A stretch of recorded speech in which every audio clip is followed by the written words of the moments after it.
Okay, so this is the vlog for July 22nd, 2018. And as you may have noticed, I cut my hair again. Um, in anticipation for Feather Meet on Friday. Um, Now's a good time to sort of explain, if I haven't already. Feather Meet is the annual gathering we have here in the Seattle area for a number of people who met and became friends and acquaintances in World of Warcraft, specifically on the Feather Moon server. Now, Feather Moon was one of the original servers, and it was one of the original roleplay servers. And that was the reason that me and my friends made characters on it. We decided to go Alliance. Some of us wanted to do Horde, but the majority, I think, were more comfortable with Alliance-style characters. And we did a little bit of role-playing with each other, but my real-life friends pretty quickly sort of moved toward focusing more on the game aspect and less on the role-playing aspect. While I, on the other hand, made a bunch of friends, joined a guild, and put a lot more focus into the role-playing. To the point where I stopped playing the game with my friends. They actually stopped playing the game altogether a lot sooner than I did. And I still, although I don't do anything like raid progression, I still level characters up whenever a new expansion comes out. So I do play the game, although only, a few times a year in like a game capacity. I still log on every week to say hello to my friends and keep up with them in a social way. But Feather Meet is just a thing we've been doing.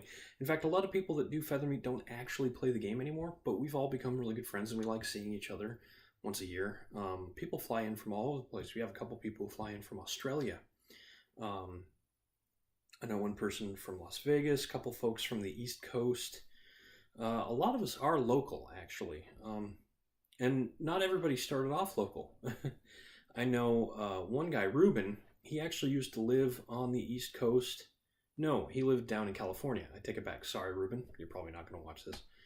And he moved up here and got a job up here and has been living here ever since and really enjoys it. He ended up... he and another guy who had been living here for quite some time, although I think Nick was originally from Pennsylvania.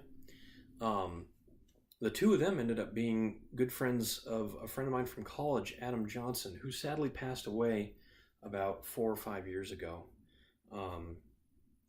Adam had been living with lupus, which is not a fun disease, and eventually died. And it was only in his wake that I realized that Ruben and Nick and I had all known Adam, although Ruben and Nick had known him much more recently, and I'd sort of lost touch with him, so it was very, very sad to find out when he had passed away.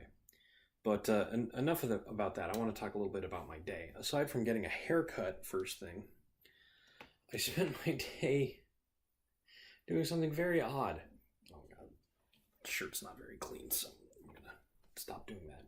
I went looking for imagery on the internet to help with my campaign. Now, I am making a website, and I'm not going to post these images that I found on the website because ownership and whatnot being a sensitive matter means that I don't want to, steal anybody's work and try and pass it off as either my own or make money with it. That's just wrong and illegal to boot.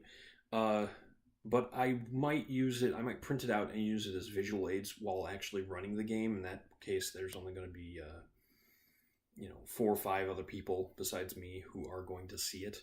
And it's really helpful to sort of, capture a character if they have a visual aid and be like, this guy walks into a bar and he looks like this and this and this and this. But if I can just go, guy walks into a bar and he looks like this, then that helps them. And it usually, I can fill in the character stuff with the description and, playing out the character. But having that reference is super helpful. And by golly, I picked up a lot of references today. Aside from picking up at least 25 references for each of the 4 nations, I also picked up a bunch of art for individual races that are suitable for the sort of cultures that they represent, which is tricky in some cases. So, since the dwarves, for example, are inspired by American cowboys, Australian settlers, and in some cases even First People, um, there aren't a lot of pictures of dwarves, fantasy dwarves, like that on the internet. Halflings being sort of Asian and Chinese themed was another tricky one. Although I did find one particularly good one. I'll get to that in a second. The other thing is that there are a lot of dinosaur references. Dinostria itself, it was a play on the word dinosaur. And while dinosaurs aren't like the core of the game, they're there to add flavor and give it sort of a distinctiveness. Um, and they're most commonly found in the area known as the frontier, which is where those cowboy dwarves live. So imagine my delight when I found a whole bunch of pictures of cowboys and dinosaurs. Very humorous stuff in a couple cases, but very useful and very good at painting a scene. I'm definitely going to get some use out of those. I just went nuts. I mean, it's a bit like going on a shopping spree because I don't, I can save these to my hard drive and keep them, and I'm not paying for any of them because they're just on the internet. I didn't go to any sites where you're supposed to buy prints. I just, mostly it was Google searches. But yeah. And then I had to categorize them all, put them all in the folder so I could keep track of which ones were which. That was some work. But I'm pretty pleased. One problem is I think I erred a little too much on the side of female characters.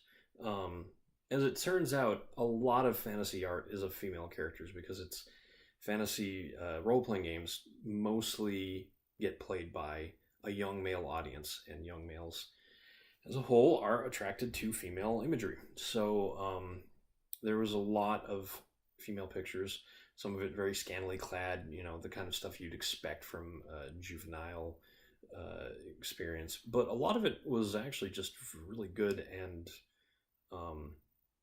not boob plate, as it's called. Not a lot of exposed midriffs, perfect for stabbing. A little bit of it was I had a chuckle when I found a whole host of orcish Amazons, which is a part of the game. Most orcs are Spartan or Greek based. Finding that was very hard, and there isn't a lot of examples, so I might have to commission some pieces of art of that.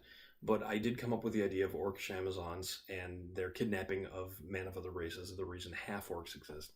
So I did find a bunch of stuff that was really well suited for orcish Amazons. Not that they're going to get that much use, but made me chuckle, so I decided to keep some of that stuff. But yeah, that's been my day. It's starting to warm up. Today wasn't too hot, but tomorrow and Tuesday are going to be warm, and it's just going to get hotter and hotter as the week goes by until it gets really hot, right at feather meat. And Friday is the day we spend walking around down at Pike Place Market, so I'm going to have to slather myself with sunscreen, and I'll have my hat, and I'll just have to keep cool. Until then, I'm Eric Spornitz, and tomorrow will be better.